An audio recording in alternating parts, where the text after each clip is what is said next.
and supported instead of...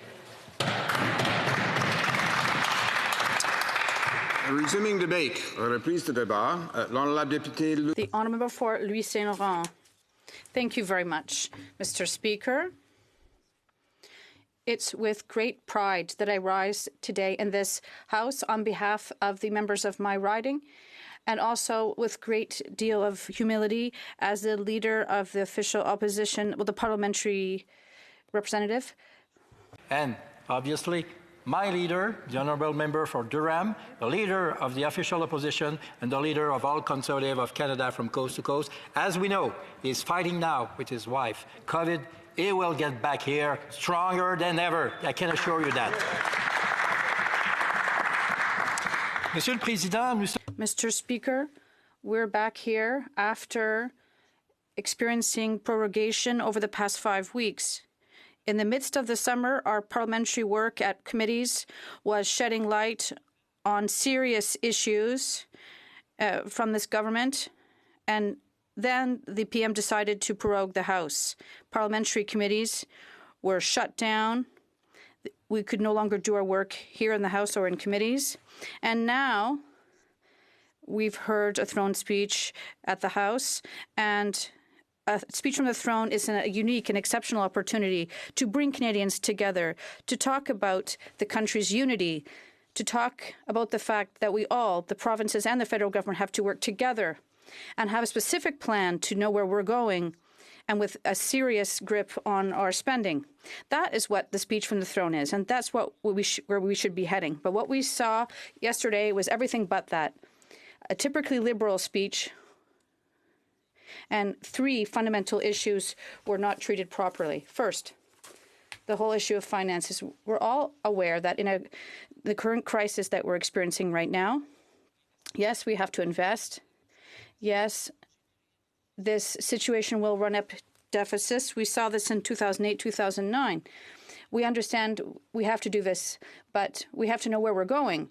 What we saw yesterday, once again from the PM, is a government, through the Governor General, that has no idea that the money we're spending today doesn't belong to us. What we saw yesterday, spending, and absolutely nothing in terms of controlling the spending. And that, Mr. Speaker, is unacceptable. Yes, we have to invest in some sectors. Yes, we have to think about the workers who are losing their jobs. Yes, we have to think about companies that may have to temporarily shut down. And we have to benefit from this economic recovery that could happen. But we have to know where we're heading. And this government has not controlled spending. And the result is that, as we all remember, this summer, when we had the economic snapshot from the former Minister of Finance, we all realized that we're looking at $500 billion in deficit, and we've never seen such high levels of deficit or debt in our country, and this is a dishonorable track record. Yes, we have to invest, Mr. Speaker, but we have to know where we're going, and yesterday's speech from the throne has shown us that the government is going to spend money that it doesn't have and it doesn't know where it's heading. And we're sending the bill to our children and our grandchildren. Conservatives, well, we're thinking about the younger generations, because the next generation will have to pay for this uncontrolled spending from this Liberal government. So we're really thinking about young Canadians here. The second component in the typical Liberal speech is creating issues with the provinces. As soon as the throne speech was done, the Prime Minister of Quebec, through social media, said that he was completely in disagreement with the speech from the throne. It set aside respect and cooperation, and provincial jurisdiction is not like a university professor talking to its students. We have to show respect for what the provinces do and allow them to do it. No, Mr. Speaker, we heard a government say we're going to invest in this, in education, in childcare, all that. But, Mr. Speaker, these responsibilities are mainly provincial jurisdiction and not federal jurisdiction. And the federal government does have a responsibility, is to make sure we can do things efficiently, and this government will not meet up to its own requirements. So they're telling others to what they have to do, but they're not doing what they need to. What we proposed 2.5 weeks ago through the leader of the official opposition, after the meeting we had with the Premier, was to say, yes, we have to increase health transfers to provinces. That is a legitimate request. And I'd like to repeat this, Mr. Speaker. There was a major step forward that was put forward by the Conservative leader after speaking with the Premier of Quebec, and we're proud of this. Conservatives respect provincial jurisdiction, and we all know that this is a health crisis that has shed light on specific needs, and we realize we do have to increase these transfers, and this is spending that we will do, and we will invest in health by increasing health transfers to province because it is provincial jurisdiction. It's up to them. And finally, Mr. Speaker, the speech from the throne has to focus on Canadian unity. All Canadians have to band together, work together, whether you're from in Ontario, Vancouver, BC, regardless. We have to work together. And what we saw yesterday, absolutely nothing to drive Canadian unity and to allow it to strengthen. And also in Quebec, they completely forgot the aeronautic sector. They forgot to talk about natural resources. And I want to be clear, Mr. Speaker. Some people might say, well, that's okay, natural resources, blah, blah. But, Mr. Speaker, in Quebec, there are 50 million people who work in the petrochemical sector. That's a lot of people. So we believe that all provinces have to work together. All provinces have to ensure that Canada does better. And the speech from the throne is an exceptional opportunity to shed light on this. It's a wonderful opportunity to allow people to work together for the well-being of Canadians. All Canadians, regardless of who they are, have to be able to help us get out of this situation, and the Prime Minister did not live up to this expectation. So therefore, I propose, seconded by the member from Lévis-Lotbinière, that we amend this by adding the following. We regret to inform Your Excellency that your government did not provide a plan to approve and implement new rapid testing measures to help provinces in the fight against the COVID-19 pandemic. We regret also to inform Your Excellency that your government did not succeed in providing an adequate plan to support the future of workers and small business owners through a wage subsidy program that protects Canadian jobs and promoting effectively the values and dignity of work, and a broader program for commercial rent, and one that protects supply chains and small companies. And we also regret to inform Your Excellency that your government continues to neglect the unity issue in the West and elsewhere, and ignores resource players in the Federation. And moreover, we also regret to inform Your Excellency that your government did not recognize the necessity for a new policy that reflects the Prime Minister's responsibility in a new Safety Act, as more than 300,000 Canadians, and with respect to ethnic cleansing in China. And we also regret to inform Your Excellency that your government did not provide adequate transparency in the House with respect to We Charity, the Prime Minister's family, and the ministers concerned, and outside organizations as well who participated in the creation of the student grant program. Thank you.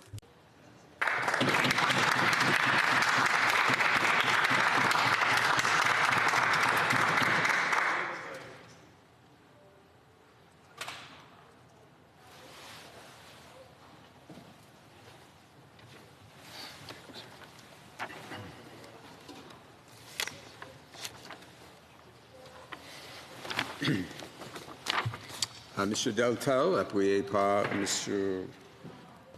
Mr. Deltell, seconded by Mr. Gould, moves that the motion be amended by adding the following.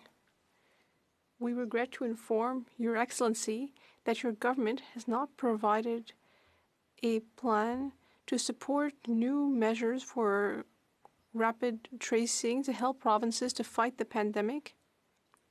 We also regret that we must inform Your Excellency that your government has not succeeded in providing an adequate plan to assist workers and businesses in Canada with a wage subsidy program that would protect jobs and effectively support the worth and dignity of workers, as well as a commercial rent program and a program to protect small business supply chains. And we regret to inform Your Excellency that your government continues to neglect the problem of unity that its policies have created in the Western provinces and causing the role played by resources workers to dwindle despite the importance of this throughout the Federation. Moreover, we regret to inform Your Excellency that your government has not recognized the necessity of new policies on Communist China, policies that would reflect China's responsibility in the passage of a new national security law that affects 300,000 Canadians in Hong Kong, as well as China's campaign of ethnic cleansing carried out against Uyghur Muslims in the Chinese region of Xinjiang. And finally, we regret to inform Your Excellency that your government has not shown adequate transparency in this House with regard to its relationship with the organization known as We Charity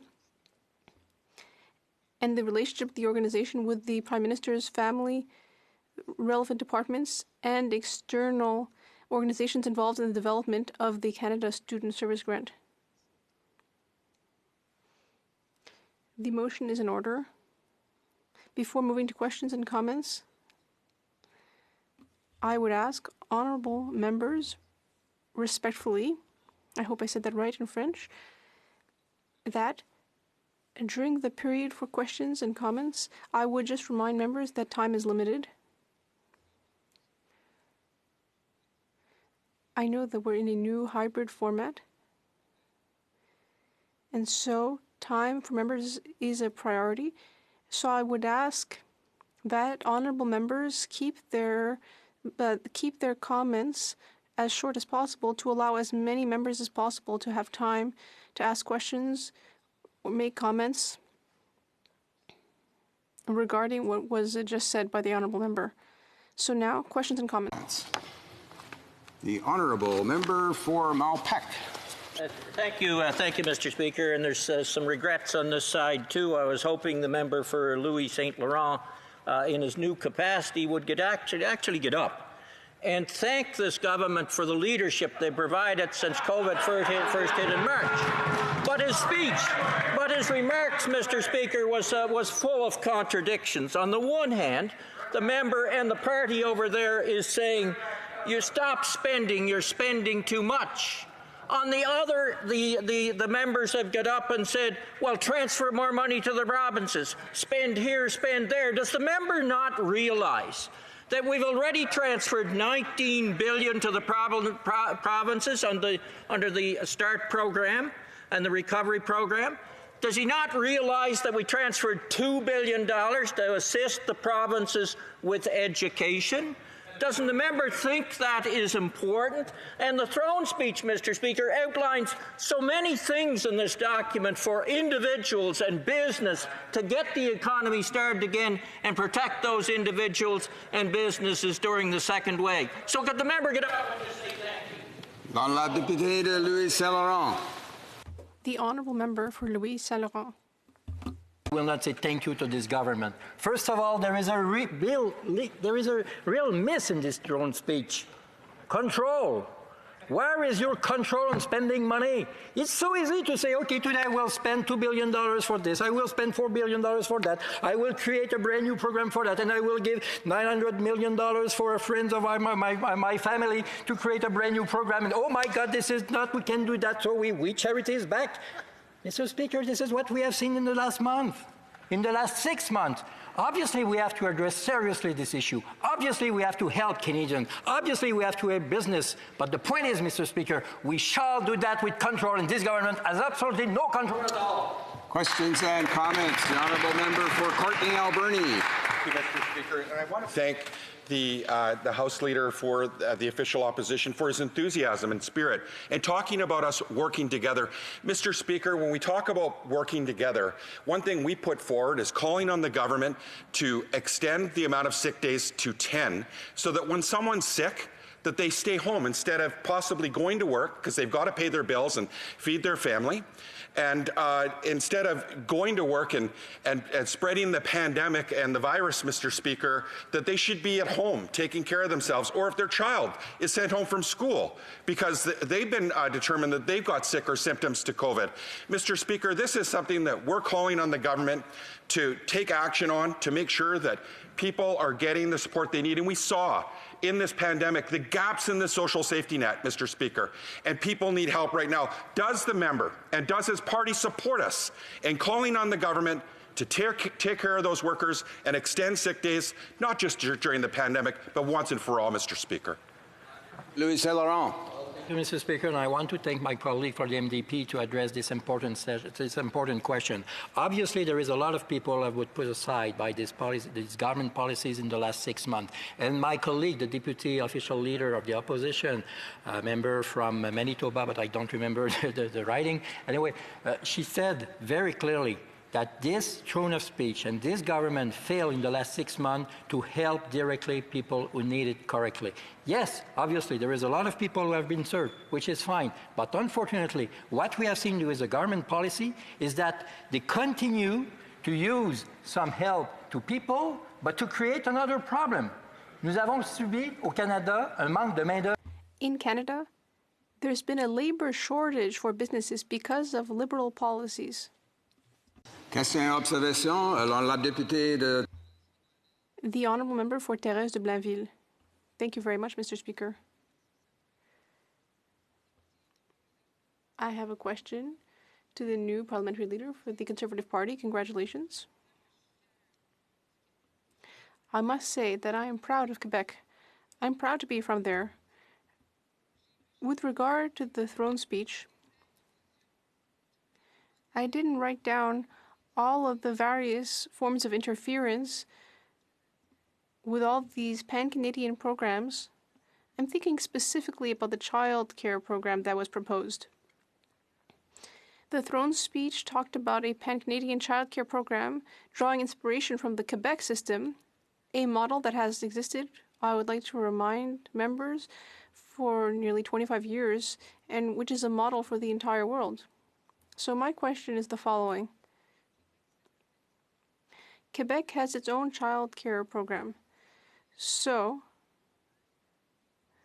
doesn't this constitute further interference in areas of provincial jurisdiction? And don't you think, or doesn't the honourable member think that these sums of money should be transferred to Quebec, which already has its own program? The honourable member for Louis Saint Laurent. I'm a proud federalist, and I am also proud to represent Quebec. And I agree. This federal government proposal is clear interference into provincial jurisdiction. And it's quite odd to see the Governor General say that the government is going to draw inspiration from Quebec. And yet, the very fact that the federal government wants to draw inspiration from Quebec shows that this is an area of provincial jurisdiction. A long time ago, the Liberal government made the same program and they promised that they would offer this program, and ultimately they never did it. Très honorable Premier Ministre. The Honourable Prime Minister. Thank you, Mr. Speaker. I'd like to thank the honourable opposition members for what they've said. I would like to raise a basic fact in this moment in our history. COVID-19 is still very much with us. We have not made it through the pandemic. We are still in the thick of this struggle. In the last 6 months, Canadians have had to fight against this pandemic, and it's been difficult. For the most vulnerable among us, for our seniors, it has been a question of life and death. And for all Canadians, this has been a challenge, one like we have never experienced before in modern history. This place, Mr. Speaker, and say that it's over, that the hard work is behind us. But that's simply not the reality. In the 4 biggest provinces of Canada, the second wave isn't just starting, it's already underway. On March 13th, when we went into lockdown, there were only 47 new cases of COVID-19. And just yesterday, we had well over 1,000 new cases. The fact is that this fall could be worse than last spring. And that depends on the actions we all take in the coming days and weeks. Because, Mr. Speaker, we all collectively have the power to beat down this second wave. We can and we must. All Canadians need to wear their masks. We need to wash our hands. We need to avoid gatherings, especially indoors, and remember that this is not the time for parties. We need to maintain social distance. We need to download and use the COVID Alert app. And of course, we all need to get our flu shots. And as for we parliamentarians, Mr. Speaker, we have a job to do as well, an important job. And that is to ensure that Canadians and the businesses that employ them, so they can feed their families and that get the support they need to help them pull through this pandemic. We need to do whatever it takes to support people through this crisis.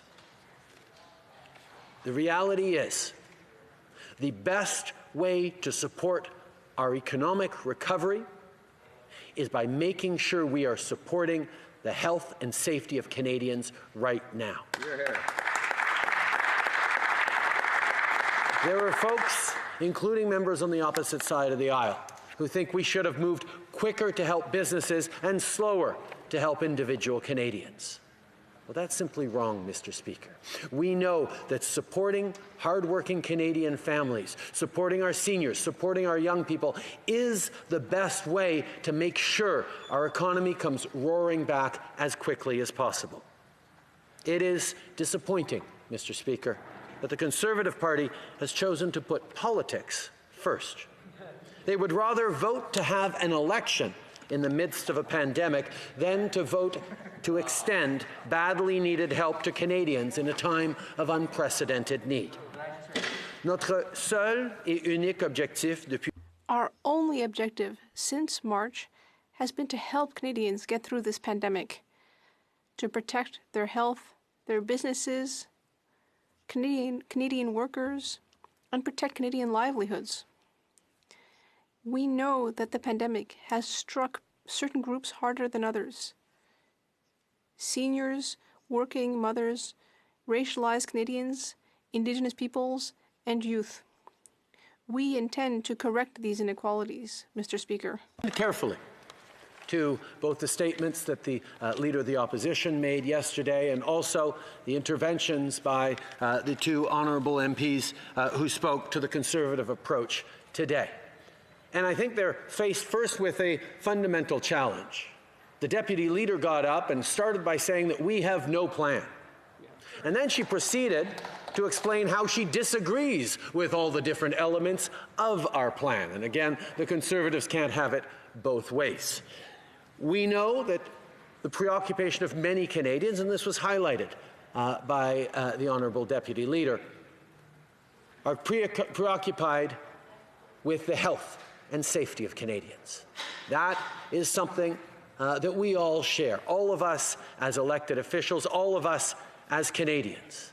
And that's why from the very beginning of this pandemic, we've worked with top scientists and doctors, we've worked with public health agencies across the country, we've worked with premiers, we've worked with municipal governments, we've worked with everyone to focus on keeping Canadians safe and healthy through this challenge.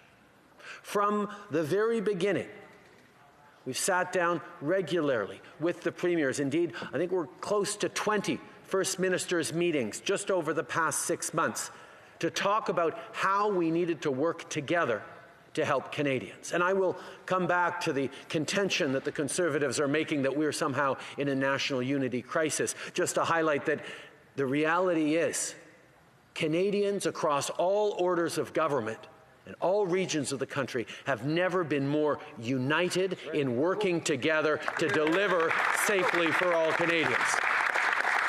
Indeed, as we look around the world and contrast how we've managed through this pandemic with places where the positioning around a pandemic response has been a source of partisan controversy and discourse, we see that the fact that Canadians have come together has been very significant in contributing to our well-being.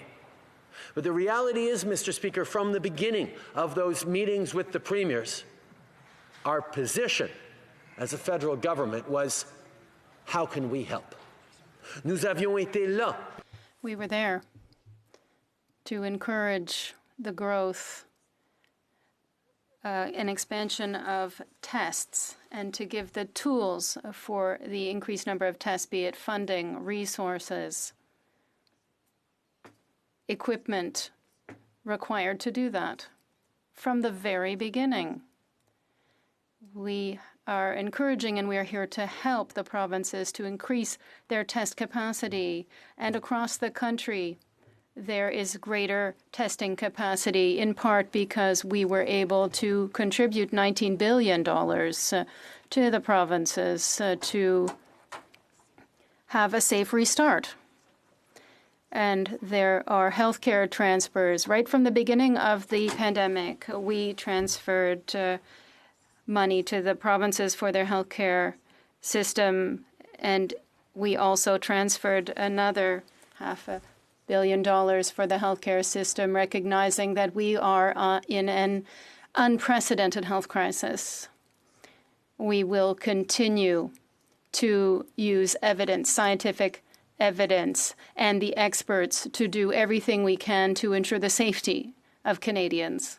At the same time, we are taking action to ensure that we have the means to increase our test capacity. National procurements, with the incredible innovative work being done right here by Canadian scientists and researchers, by creating new alternatives to testing, moving forward with new equipments that we can produce right here in Canada, we have significantly stepped up the federal government's ability to support the provinces in their responsibilities around testing, and we will continue to. We recognize, Mr. Speaker, that there are big questions around health care brought forward by this issue, by this crisis, by this pandemic.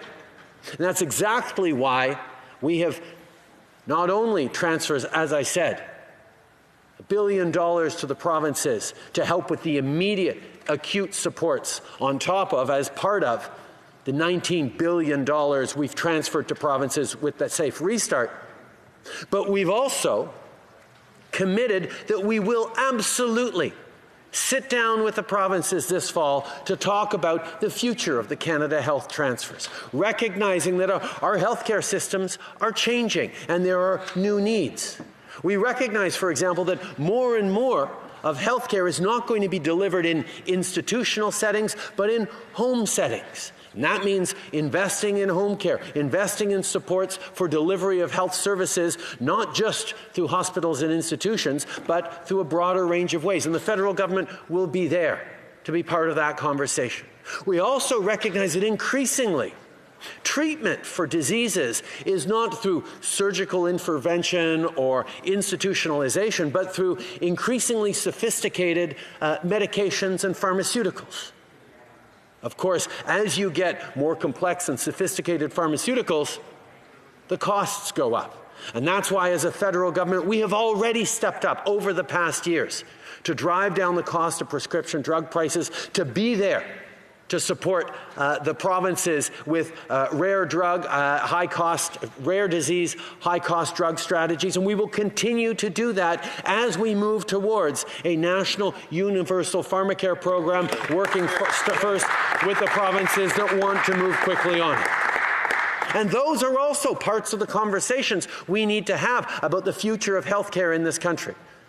But let me be very, very clear that the federal government continues to have an important role to play in ensuring the safety and security of all Canadians, and we will be there with the healthcare system, with supports for social programs, as we have been from the beginning. As we look forward to a post-pandemic world that can't come fast enough for any of us, we know we have to learn lessons from this pandemic. But while we are in this pandemic, Mr. Speaker, the federal government has been there every step of the way with a focus on supporting Canadians' health.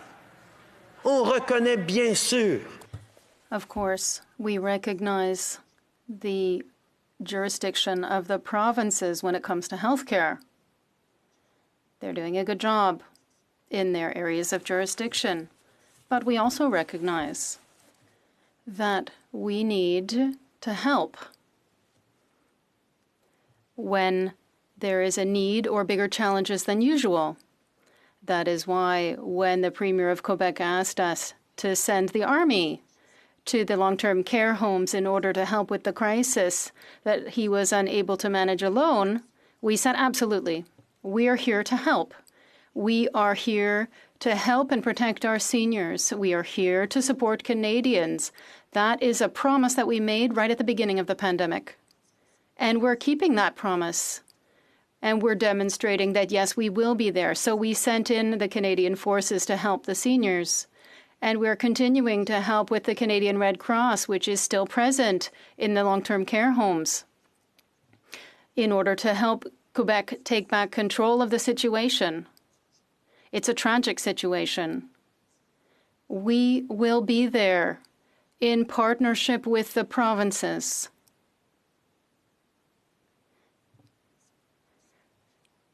Some people are recommending instead that we simply send money in transfers to Quebec. But listen, and blank checks to the provinces for the healthcare system.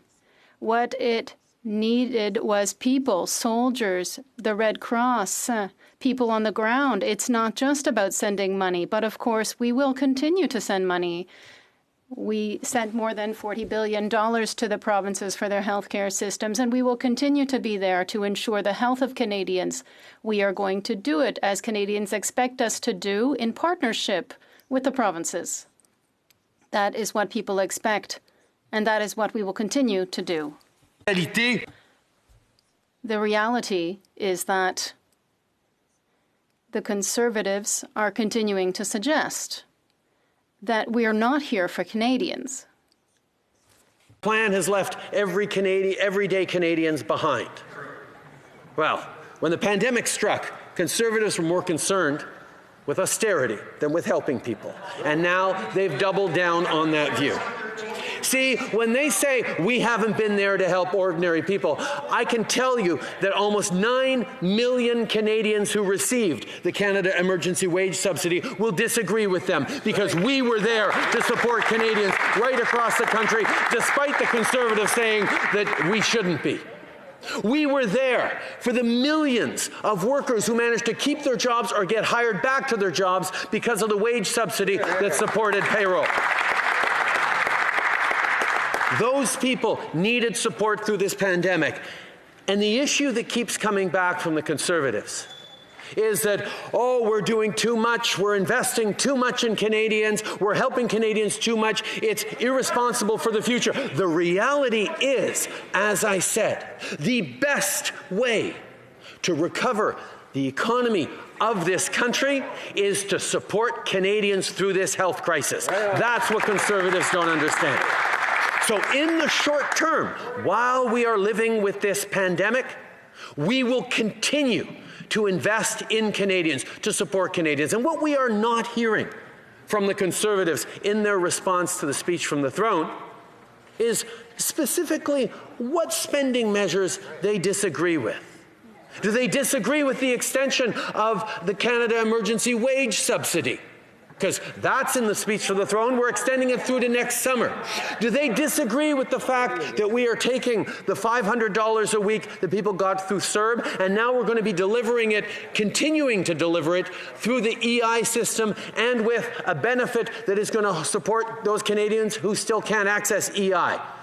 We know that supporting Canadians who need it for $500 a week through the continuation of this pandemic is essential, and yet the Conservatives don't seem to want us to do that. So my question continues to be, what do they actually disagree with? What is it that they don't think we should be doing for Canadians right now? Where do they leave Canadians aside? Where do they say, you know what, we've got to recover the economy, so we have to stop spending? If we hadn't stepped up as a federal government right across the country, in every province and territory, to put money directly in people's pockets from the beginning of this pandemic, what would Canadians have done? First of all, they would have had to go into further debt to pay for groceries, to pay for their rent. And you know, the help we gave was significant, but not only did it prevent them from going deeper into debt, but it also prevented many people from having to use the food banks, many people from losing their homes and jobs. Now, the reality is there are still far too many people who did have to go to food banks, but that's why we invested hundreds of millions of dollars in food banks and shelters and supports for the most vulnerable across the country. Every step of the way, we had Canadians back, and we are committing now as we approach this second wave to continue to have people's back. And the Conservatives would rather vote for an election right now rather than support people. Now, they do ask questions that a lot of Canadians are asking about, well, what is the path for our deficit? Are we going to be fiscally responsible? And that's where we have to make a very clear distinction between the short-term measures that are there to support Canadians and the long-term recovery plan in a post-pandemic world. Because the short-term measures we need to support Canadians, we will be there for. We will support Canadians through this pandemic in all the ways we need to, because that's the best way to get us to a strong economy on the other side. Again, what the Conservatives don't understand is doing less to support Canadians would actually hurt our economy in the long run, lead to a slower recovery, lead to greater deficits. But absolutely, once we are through this pandemic, it is going to be extremely important to be fiscally responsible and to be sustainable. And that's where the investments we're proposing in this throne speech on childcare, on housing, on pharmacare, are not just things that support the social safety net. It actually leads to better growth, more women in the workforce, more families not facing impossible choices when their kids have to stay home. More support for businesses who don't have to pay the same level of prescription drug coverage with a national universal pharmacare program. More people who aren't costing us through shelter systems and through vulnerabilities, but have their own home and are able to contribute to our country. These are not simply social measures. They are economic measures as we move forward, and they will be done because the pandemic has shown us the cracks in our society that Canadians need to fill.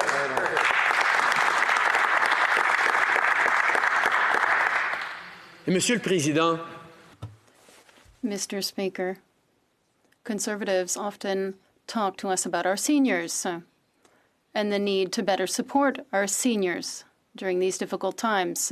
And we have offered additional supports of $2.5 billion, a non-taxable one-time payment. We are supporting community projects to improve the quality of life and break the social isolation of seniors, and we have invested $20 billion more in the New Horizons program for seniors. the throne speech has presented the work that we will do in collaboration with the provinces and territories to establish national standards for long-term care. We will take action to ensure that the seniors can stay longer at home, and we will work with our colleagues here in Parliament in order to change the criminal code to ensure that people who neglect the seniors they care for will be held responsible for their actions. The throne speech also indicates that we will look at new measures to improve the payment of support personnel who do such difficult but essential work. Our community must value their diligence and their contributions. We must continue to do better for our seniors.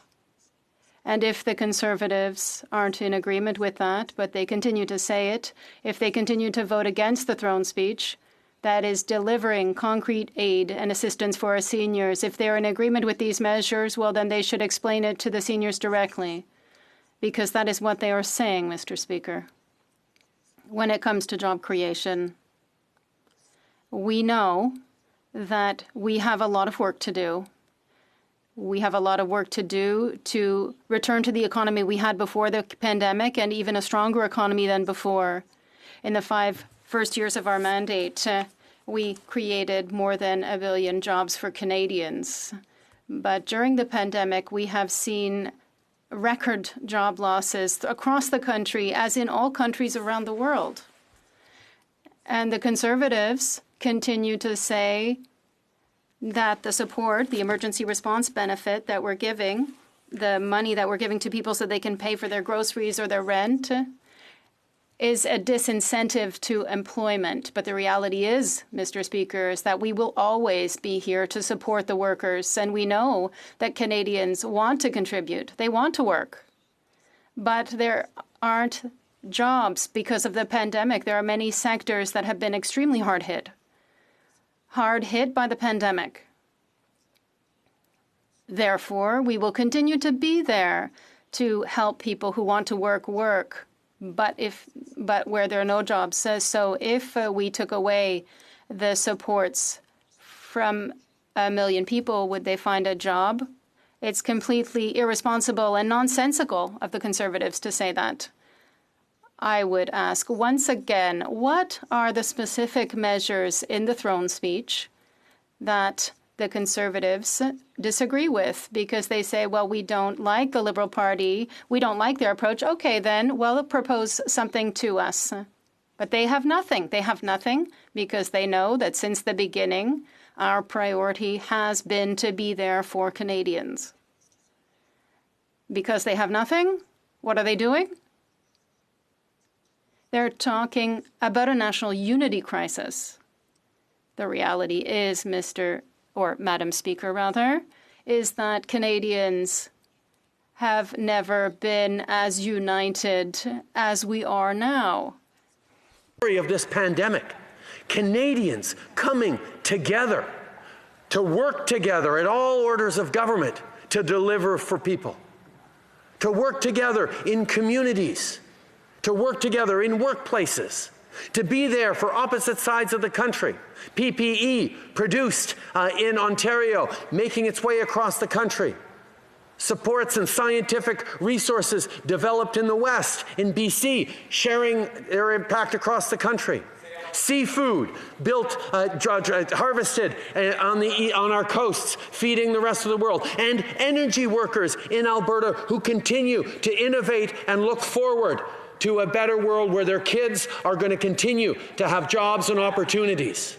And the members opposite have asked me and are highlighting Alberta. Well, let me tell you how this government has been there for all Canadians, and specifically because they keep asking for Alberta. From the very beginning, the Canada Emergency Response Benefit helped thousands upon thousands of Albertans who were already being challenged with a crisis in the oil and gas sector that is global and is particularly acute in Alberta. We were there with the CERB. We were there with the emergency wage subsidy to keep people on.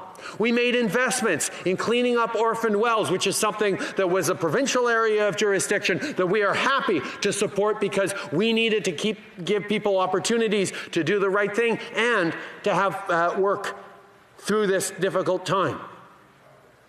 On top of that, we sat down, delivered a part of the $19 billion that we've transferred to provinces that has helped Albertans and people all across the country on that safe restart. And that was something that we worked out and agreed with all premiers, including the Premier of Alberta. Those transfers to keep people safe. And just a few weeks ago, Mr. Speaker, as school boards and parents across the country were worried about getting back to school, we signed a $2 billion safe restart agreement with the provinces that makes sure, among other things, that school boards in Alberta will have some money to make sure kids get back to school safe. But the Conservatives are choosing to create a national unity crisis.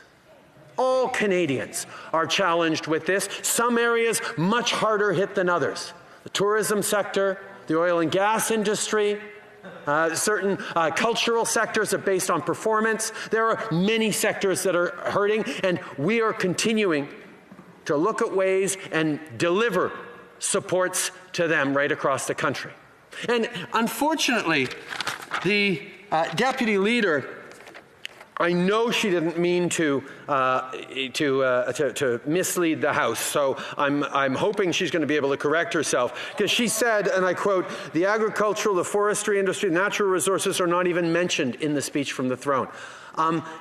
That's not true, and she can check on page 24 if she really wants to. But we took a lot of time to reassure people and to talk about the challenges faced by people across the country. And if we want to talk about agriculture, we know that the capacity of hardworking farmers and fishers across this country to put food on our table, to contribute to important global supply chains by working hard even through a pandemic is incredibly important. And our farmers have been absolute heroes in making that happen. And that's why when we looked at things that they were worried about with increasing flooding and increasing droughts because of climate change, we realized that something that the deputy leader's party and former government did really hurt farmers in the prairies. They killed the Prairie Farm Rehabilitation Administration. The PFRA was there to help manage water in the prairies in a way that is only becoming more important with the impacts of climate change. But the previous Conservative government killed it. And the reality is that we know that managing our water resources, particularly for our farmers in the prairies, is essential. And that's why this throne speech promises to deliver on a Canadian water agency to replace and continue the good work of the PFRA. For that alone, Conservatives on the prairies should be voting for this throne speech. But no, they killed the PFRA, so they wouldn't want to highlight that we're actually bringing it back. We talk, Mr. Speaker, about how important our forestry workers are going to be in building good jobs for the future, how important our natural resources industries and our miners are going to be important building jobs for the future. We know that we are moving towards a society and a world where more and more high-tech solutions are going to rely on rare minerals, on good quality and well-extracted products. To look at the fact that Canada's clean aluminum is so important to so many supply chains across the country. Notre aluminium vert. Our green aluminum in Canada produces less GHGs, and it is sought by industry throughout the world. And to say that they're not contributing with their electronics to climate change, well, that's good news for aluminum workers. Also, there's a lot of good news for natural resource workers when we can also show that batteries for electric cars are based on minerals and that are extracted here in Canada responsibly and in a future-forward fashion. It was a great pleasure to meet with people in the mining sector, and I know that what Canada has to offer, not just in terms of natural resources, but in the processing of these natural resources and being part of the economy of the future, which will be more prosperous and more sustainable, that's essential. And we talk about that in the speech from the throne. We're going to continue to recognize that the best way to kickstart our economy is to also think about where the economy is going. And we're heading towards decarbonization. But the reality is that we can't reach our targets of net zero by 2050 if we don't have the full participation of innovative sectors and workers in the energy sector and in the natural resources sector. People in Alberta, Saskatchewan, and BC, and in Newfoundland and Labrador, they're experts in energy. They're always there to innovate and to prepare for a better future, to find concrete solutions. We need them when we're transforming our economy to a less polluting one that is more efficient, that has greater commercial success worldwide. That's the part of our future, and we're going to continue to invest in that. But the Conservatives want to make this a crisis of national unity, and that is absolutely irresponsible. We've shown throughout this pandemic that better than any other country in the world, Canadians have been there for each other. So trying to introduce this political attack is quite simply irresponsible and far-fetched. To be there for Canadians through this pandemic. We will continue to support the families and the workers that need it right across the country. We will continue to do what is necessary to have Canadians' backs, regardless of what the Conservatives might say. We will continue to recognize the cracks in our systems that the pandemic has revealed. Challenges around homelessness, challenges around women excluded from the workforce, challenges around access to health care and pharmacare, challenges around systemic racism that continues to hold far too many people back across the country. That's why, as we've moved forward on fighting systemic racism, we move forward first and foremost on economic empowerment for Black entrepreneurs and Black-owned businesses. And it's interesting because I heard a lot of people say, well, there's so many other things to do. Yes, there are.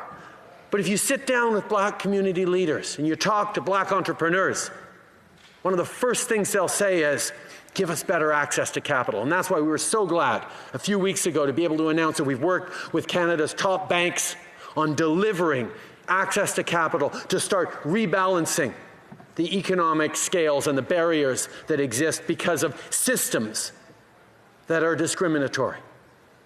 But there's so much more to do, and we talk about that in the throne speech. It needs to reform our justice system, needs to improve outcomes for Black communities and young people.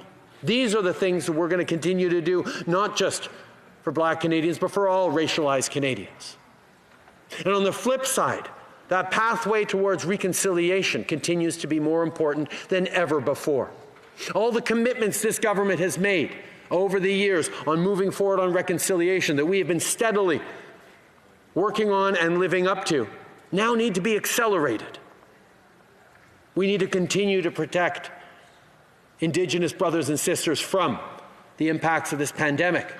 But we also need to be giving them the tools and the ability to thrive and prosper in their communities right across the country. And that's where we're going to be accelerating many measures of reconciliation.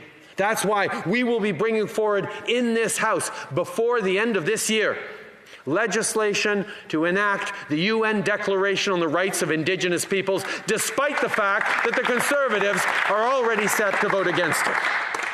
We know, Mr. Speaker, that Canada is an incredible country. It's an incredible country not because of geography, not because of history, so much as because of Canadians themselves.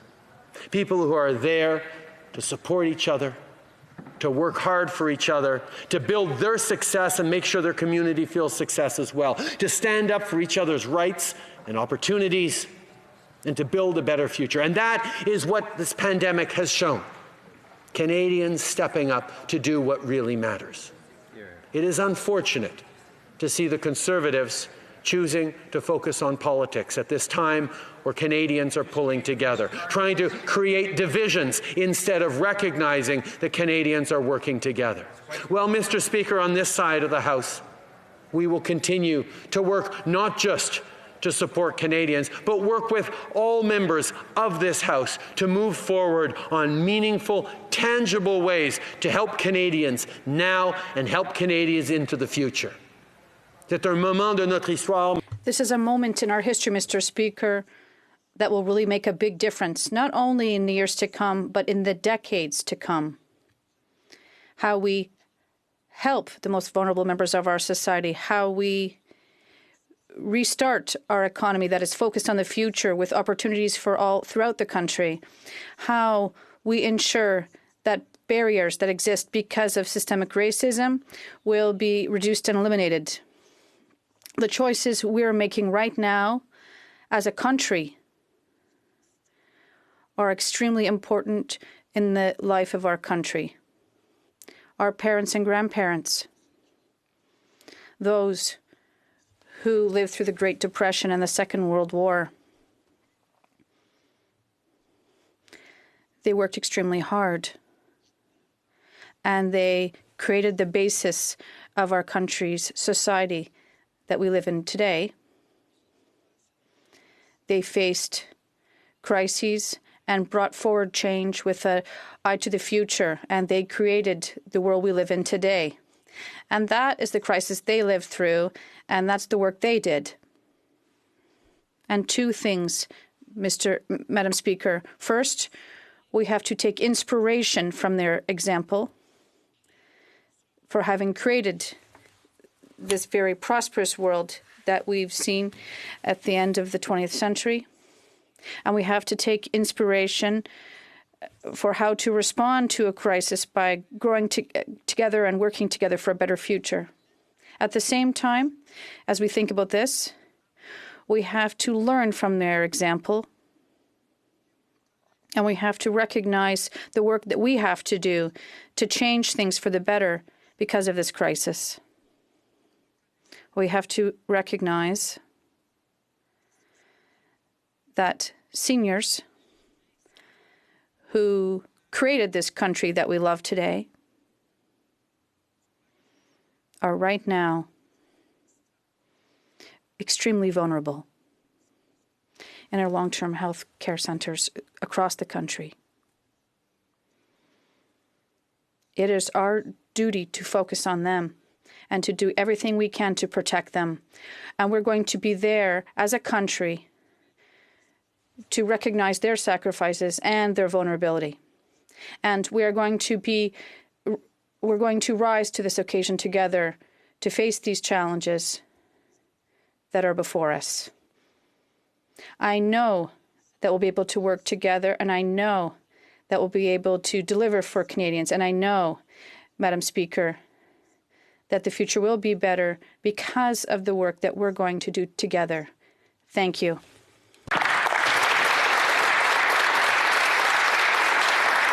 Questions and comments? Before we move forward with this, I'd like to remind the House that we do have colleagues in a hybrid session, so please limit your time during the question and comments period so we can give everyone time.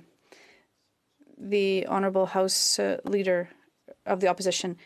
Delivered today his second partisan speech in the last hours, because here the so-called national address to the nation was everything but a call from the Prime Minister, but a call from the Liberal Party leader. That's right. Monsieur le Président, Madam Speaker, what we saw today is a Prime Minister who is absolutely disconnected from Canadian reality. In terms of national unity, he preferred to throw oil on the fire rather than realize the reality of Canadians. Yes, there is a problem of national unity in Canada. Western Canadians are fed up of the federal government's policies. And yes, the Quebec government is also fed up to see this government interfere in their jurisdiction. And what has he said about this reality, the Prime Minister? He said it's far-fetched. Madam Speaker, what we're seeing right now is everything but far-fetched. Now, and the Prime Minister is talking about that, saying this is irresponsible to raise this issue. This is funny. How the Prime Minister can be so arrogant today? The Right Honourable Prime Minister. Madam Speaker, the story of this pandemic is Canada is the story of people who are working together. Since the beginning of this pandemic, when there were 18 meetings with the provincial premiers, and at every meeting, the federal government asked them, how can we help you? What can we do to help you to protect your citizens? What can we do together to ensure the health and safety of Canadians? And during these 18 meetings with the premiers, we were able to make record investments, $18 billion to help the provinces with their safety measures, $2 billion just to ensure that going back to school would be safer across the country. And we're going through a crisis right now, but at the same time, we are coming together as Canadians across this country.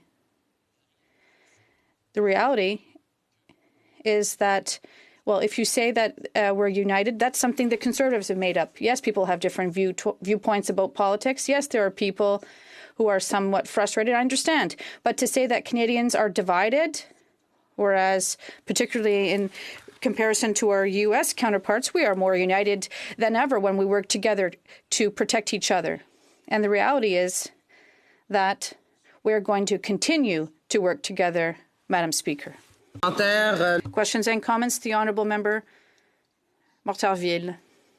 Thank you very much, Madam Speaker. I heard the Prime Minister say that the Conservatives certainly would have to answer a certain number of questions, but I think the Prime Minister will also have to answer some questions, particularly about seniors. He said a few moments ago that why, for the first time, there's two categories of seniors, young seniors and older seniors. And we also have some questions about We Charity. This government is not managing any hospitals. It doesn't manage any residence for seniors. And it thinks it can give lessons to the provinces who have the expertise in this field, rather than simply transferring the necessary funds to allow provinces to offer quality services to their citizens.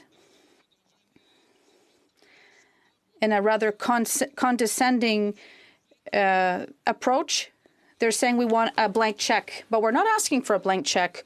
We're simply asking for the federal government to respect its commitments and contribute to 50% of healthcare costs in Canada.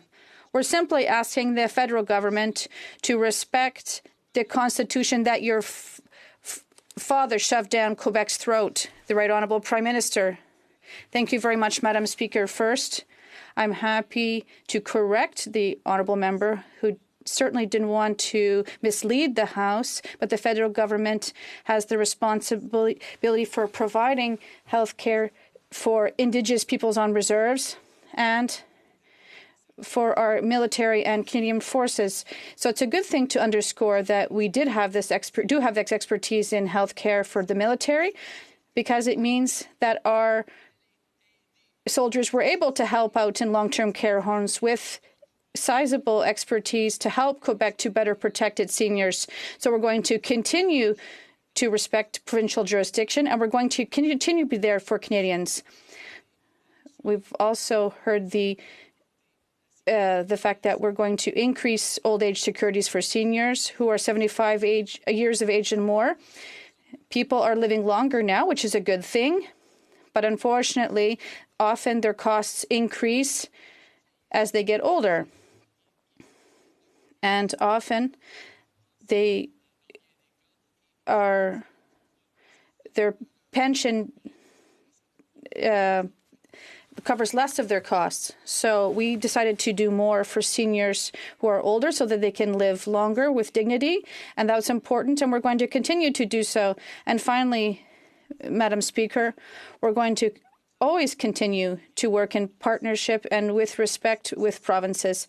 And that is what makes our beautiful country, our beautiful Confederation work. I know as a Federalist, there are some things I won't agree with my sovereignist friends, but we're always going to agree on the fact that we all have to work as best as possible to protect all Canadians, regardless of where they are in our country. Questions and comments? The Honourable Member for Skeena Buckley Valley. Thank you, Madam Speaker. Madam Speaker,